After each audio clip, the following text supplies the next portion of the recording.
Okay, today we're going to talk about the Gunston report, which was when the British Transfusion Service admitted it was infecting 22,500 people a year.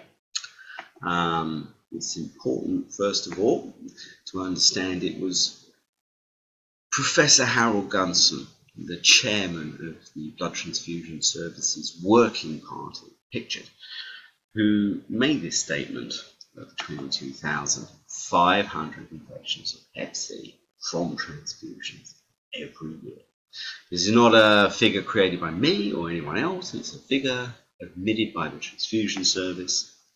However, the entire pandemic was covered up by the Department of Health and the Gunston report was suppressed. And there's been a 30-year battle for justice, and you can see here the NHS tainted blood shame, tainted scandal, and a cover-up has taken place.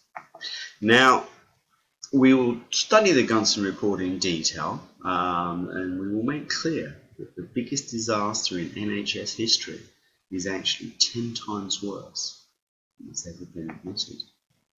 This is the truth about hepatitis.c.org.uk. We are a registered charity. So, moving on, we need to understand clearly who is Professor Harold Gunson, and to qualify why he's so to be listened to. He tells us that 22,500 people were getting Hep C from blood transfusions every year. Well, Harold qualified as a doctor, Bachelor of Medicine and Surgery, in 1952, beginning his career. Then we see that he worked in blood sciences for a period of 10 years, especially pioneering the creation of immunoglobulins and those raft of medical treatments that are used worldwide today. In 1963, he was a founding member of this organisation, the Royal College of Pathologists, the science behind the cure. They have these massive offices in central London they're very proud of, and are a globally respected organisation these days. In 1975, Harold Gunson became a regional transfusion director. In the 60s and 70s, blood transfusions were done by, I think it's 14 regions across the United Kingdom, and his was based in Manchester, getting about 140,000 units of blood donated, vans and cabs and hospitals every year, and stored and tested and purified and released. That was his job, running that whole area from 1975 right through to 1988, a key period when a great deal of Hep C was in the blood supply. He also became chairman of the Blood Transfusion Working Group, which is a team that led all the directorates in critical areas in the fight back to eradicate HIV from the blood supply, hepatitis B, hepatitis C. As the world became aware there were blood viruses, so transfusion departments around the world realized they were infecting millions and millions of people. One of the key working areas for the working party of the transfusion service was donor exclusion. In the early 80s, from about 82, 83, with the advent of HIV, really making certain that donors filled in a form, admitted what they were doing sexually, admitted if they'd ever had a transfusion before, if they'd ever injected drugs, if they'd had any needle sticks or tattoos. All these things became very crucial to know about and to remove from the donor supply. and self-deferral was something that was ushered in very much, promoted by the working group.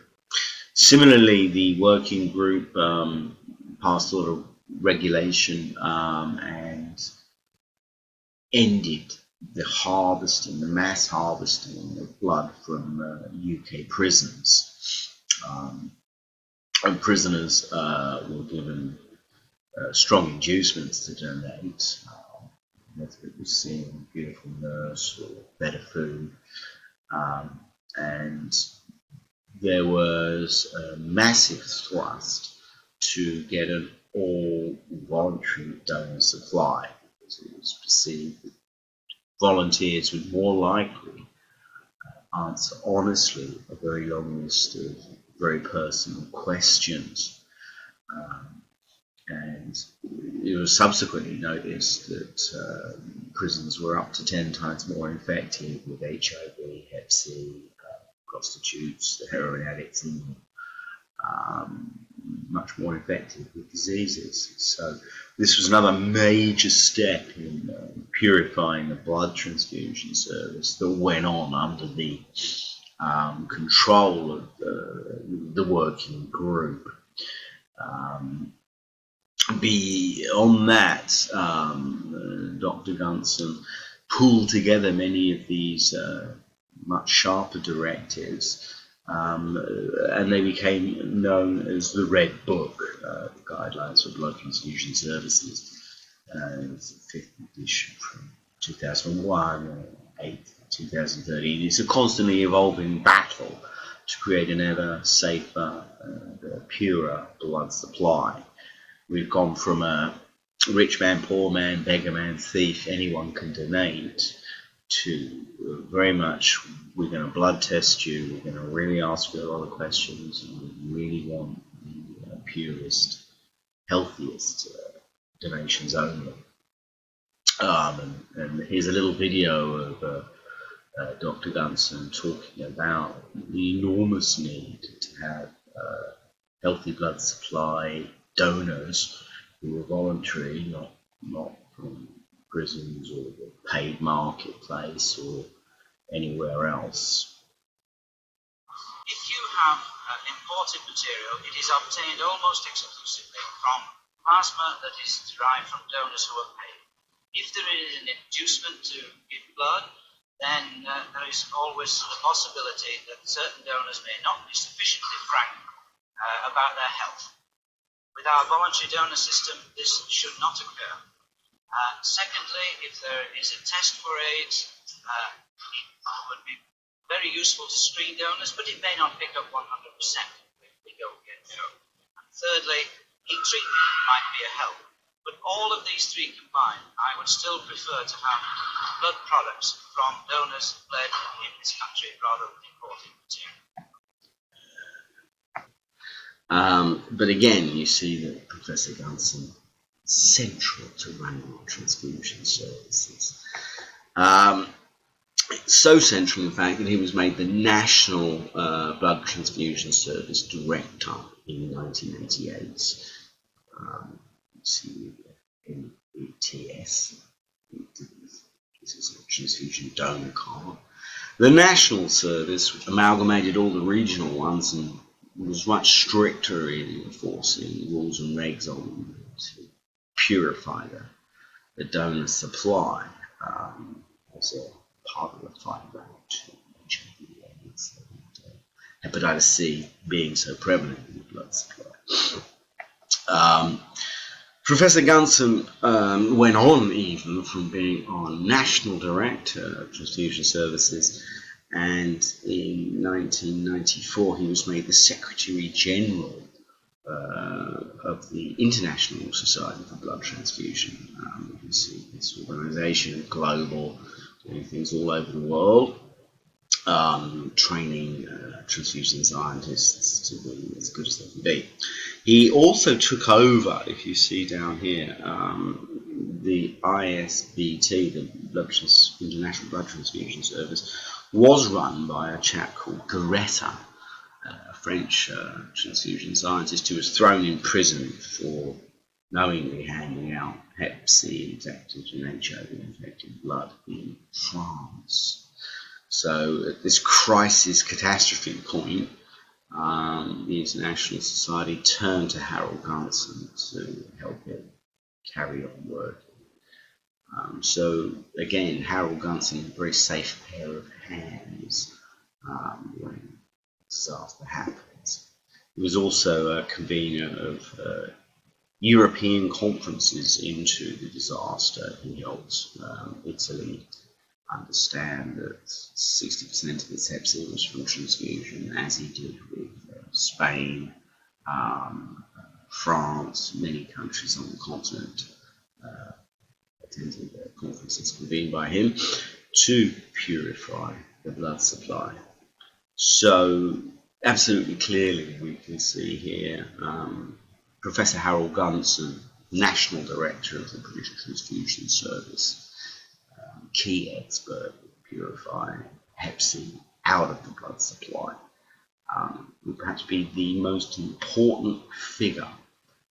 If we want to know how much Hep C was transfused, we would pretty much go to the National Director of the Transfusion Service and ask him. And so if he says 22,500 infections a year, there isn't anyone better qualified, better placed, at the right time there to know. A lot of people have said, oh, Paul Lesman has this strange notion that 22,500 was the number of infections happening. Well, it never was me. It was always the National Director of the Transfusion Service, Professor Harold Gunson, who knew this. It's just me, latterly, who tries to explain the hidden truth. All right, to close off our little chit-chat about Harold Gunson's background and past, we just need to talk about the Harold Gunson Fellowship. This was something set up by the International Society for Blood Transfusion after Harold died in 2005. And in it, fellowships are awarded to transfusion scientists for research all over the world. And every year you can see these lovely individuals. There they are in Switzerland, Dubai, different areas, Spain. Young scientists are given scholarships to study and progress the sciences of blood transfusion.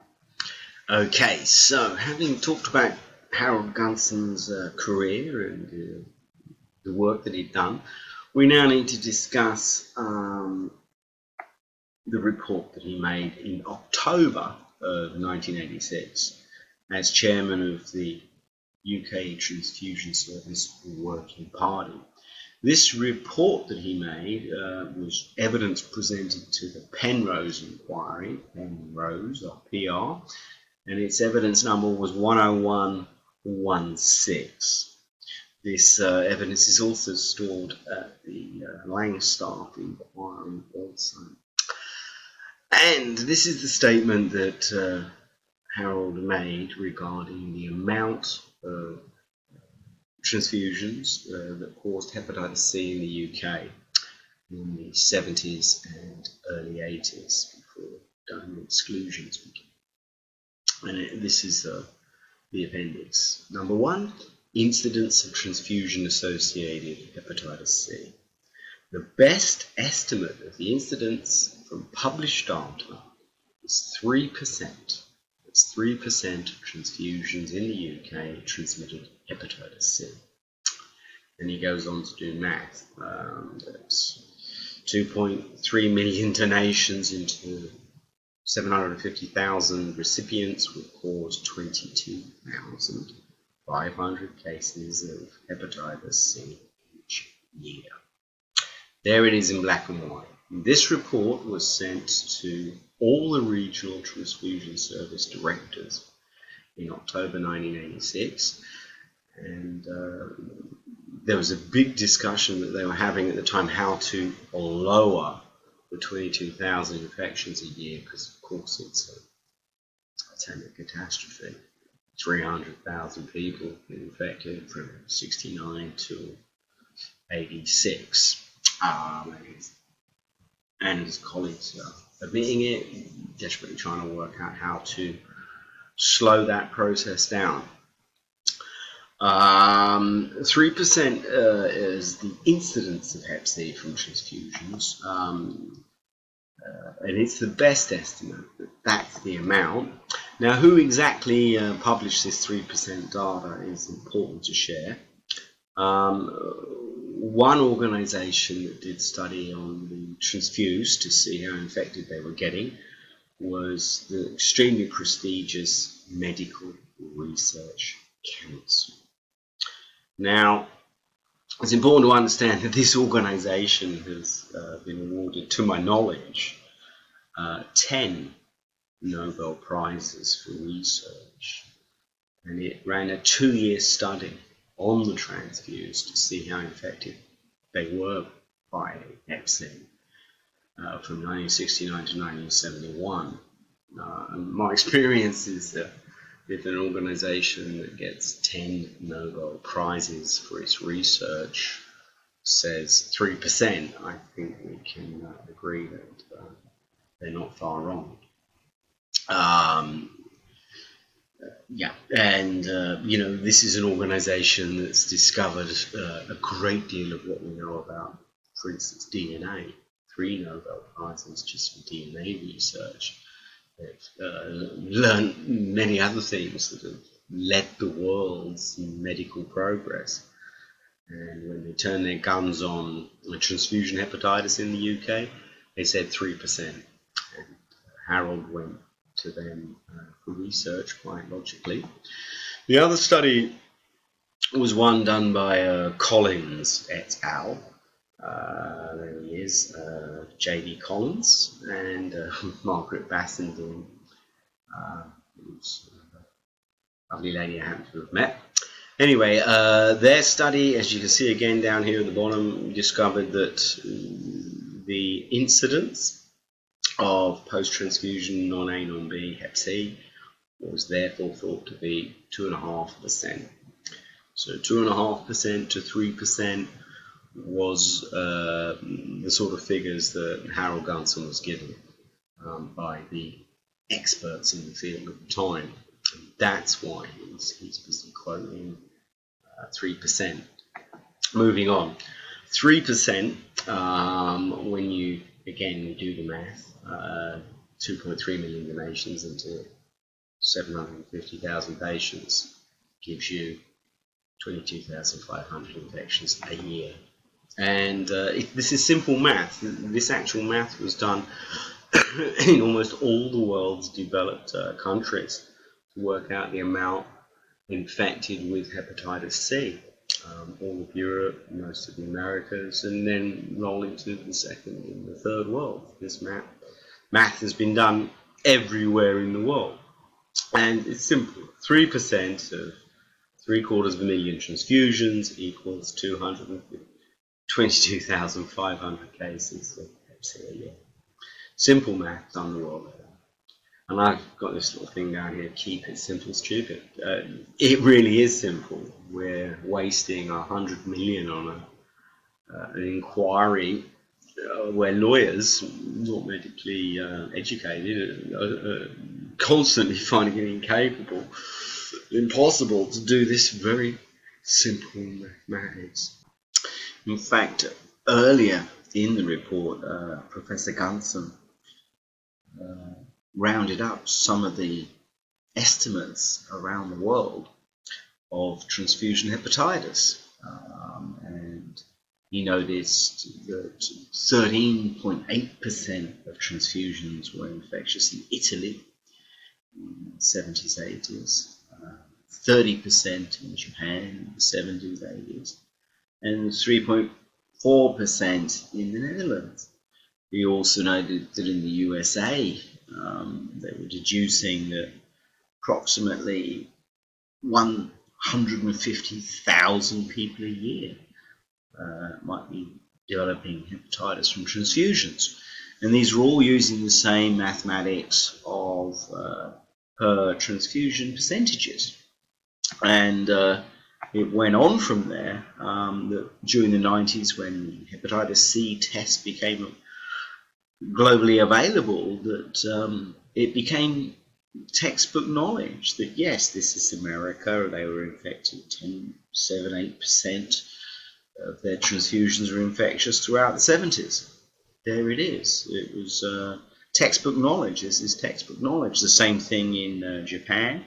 You look, 30% of transfusions were infectious. The same sort of drop process. And this is common knowledge. These percentages that Professor Gunson was sharing went on to become settled science around the world. Only in the UK was no more testing done to confirm the reality that at least 2.5 to 3% of transfusions were giving people hepatitis C in the UK. And there you go. Textbook, common knowledge, settled science, 2 to 3% of transfusions. In fact, one of the ways that you can spot how the UK has covered up transfusion hepatitis is the way we count. All over the world, they test the transfused to see how much hep C they have. But in the UK, we do this weird thing, which is unique to us and part of our cover-up. We check to see what is the level of hep C amongst donors. And of course, donors in the 90s had dramatically less hep C than donors had when we harvested from prisons and when we didn't ask them any controlling questions. So even in our inquiries, we do this ridiculous thing of checking the donor or imagining the donor infectious rate of hep C, how much the donors have hep C. And that's not what you do. You don't check to see how much the donors have hep C. You check to see how much the transfused are infected with hep C post-transfusion. And I'm very, very worried that yet again they will do a cover-up and mess about estimating how many donors had hep C. And we're the only country that messes about like that. You don't do that. If you want to find out how much hep C was transfused, you test the transfused and you find it out. End of. Simple process, but we don't do enough of it.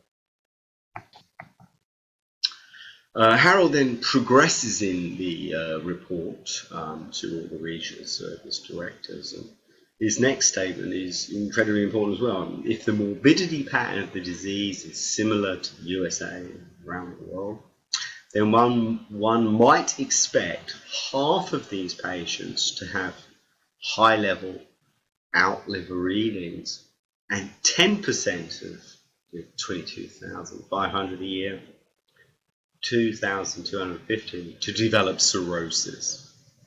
Now, cirrhosis is a highly fatal ailment. If you've got cirrhosis, your liver's very damaged. Your liver eats your dinner and makes you regularly. So if your liver's damaged, or life expectancy is damaged. So this is an extreme situation. But so not only is he explaining to all the regional directors we're infecting this many people, he's also explaining the damage that this virus can do. He moves on from there in this report in 1986. The projected value of screening for ALT, which is blood enzyme that goes up when there's hepatitis virus, or signs of previous hepatitis B infection. He's now studying how can we lower these infections, and he says if 30 to 40% of hepatitis C could be prevented by the use of the above two tests, ALT and hepatitis B core antibody screening, then the reduction in the number of cases would be 6,750 to 9,000 a year. And by extrapolation, 675 to 900 cases of deadly cirrhosis. So he's actually pointing out that around the world, everyone was doing these tests to lower the transfusion hepatitis, and he's leading the transfusion service in the UK to wanting to learn this fact, that these surrogate tests are needed, useful, and studies need to be done about how to implement them in the UK. He goes on in the report, and this is even more interesting in that there's definitely an apology here.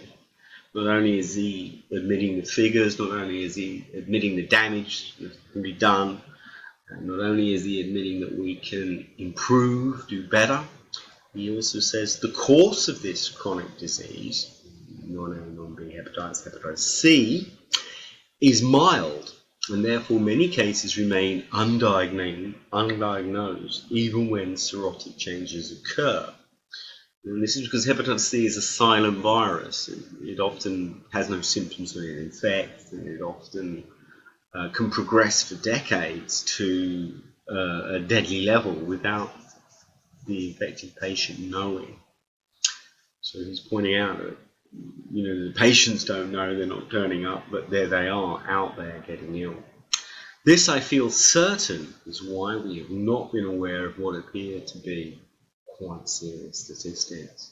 So he's explaining why this catastrophe of 22,500 infections a year has been under the radar, not just in England but often around the world, and that this problem now needs addressing. But there it is, an admission, and also a deep, deep sense of regret in this report that's circulated all over the UK to the transfusion directors, that this is our problem, this is what we need to do to try to change that problem, and we need to all recognise its extreme severity. And that is the crux, really, of this report, those few paragraphs. It's all there. The final part of the report that we want to touch on is where the working group of the British Transfusion Service make plans. Not only have we talked about they know they're infecting 22,500 a year, that they know this might be causing 2,000 end-stage liver diseases a year, and that they know that this has been under the radar because it's a silent killer virus without many symptoms. Then there's a plan. What do we do? And if you study here, we can see that they think about a structured study. And this study is to go and do 35,000 blood tests into how much ALT there you can see, and Hep B is in the blood donations that are currently being harvested. They plan on 3,000 to 4,000 tests for ALT in 3 or 4 locations. They chose Bristol Regional Transfusion Service Department, Edgware Regional Transfusion Department, and Manchester, Harold's own region. So these 3 regions, and preferably one in Scotland, This is about 16,000 tests for ALT in those venues, and 16,000 tests for signs of previous hepatitis B infection. Now, that's a lot of work, 32,000 tests. When I do even 100 tests in one day, getting those butterflies in, getting the blood into the bottle, this is work. It's a year's worth of blood testing, trust me, it's a lot of work. Beyond that, you're going to need different coloured bottles, antibodies for Hep B, you need one colour bottle. For the ALT, you need another colour. It's quite a procedure that they've planned, and this did happen over 1987, that they did all these blood tests, and they did discover that approximately 3% of the blood supply would need to be binned. So going forward, they initially thought they might have to lose sort of 2%, 1.5 to 1.75, but eventually it was nearer 3%. So this is about 60,000 units of blood would have to be thrown away. So the result of the report was they did all these blood tests to see what was diseased liver high out blood, what was previously infected with a hepatitis blood, and they budgeted what would have been 8 to 10 million a year to run this purification process to lower hepatitis C infections by about 8,000 a year. So once again, you're looking at a man in Harold Gunson who gives advice to the blood service, leads the blood service, and was actioning this fight back. The blood transfusion service was thinking of investing 100 million over 10 years in trying to lower these infections. Now, if you're planning on spending that much money lowering the infections, it's because you absolutely know that they're happening. And this point needs to be borne in mind very clearly. Something also has to be said about the state of play with the inquiry into infected blood in the United Kingdom. On the one hand, we have the transfusion department and its national director saying he infected 300,000 people in the 70s and early 80s alone. And the estimated 2,000 plus patients would be progressing to end-stage liver disease. We have, on the other hand, 50 million so far spent by lawyers in inquiries, suggesting that only 30,000 infections happened and only 2,400 deaths have happened.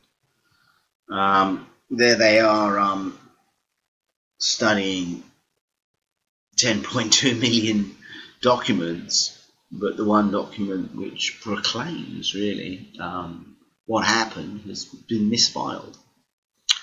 And one statement from an expert is really worth a great deal more than 2,500 statements from patients asking what is the truth. And that's the state of play today. And if, of course, we once again lose 90% of the problem, the deaths will carry on. And the 250,000 people out there right now with deadly infected blood hepatitis in their veins in the UK will continue to die very much more rapidly than they should and not be cured, as is now easy to do. And finally, I'd like to close off with Andy Burnham's speech in the House of Commons, threatening to call the police because of the cover-up of the industrial scale of transfusion infections. And we started this wanting to out the scale of the pandemic. Billions and millions all over the world were infected. The same thing happened in the United Kingdom. We have a right to know. And losing 90% of infections is not getting the job done. So to close off with Andy Burnham, and the reason why we're having an inquiry, industrial scale. I want to refocus everybody on giving victims what they have never had, the truth. From what I know, I believe that this scandal amounts to a criminal cover-up on an industrial scale.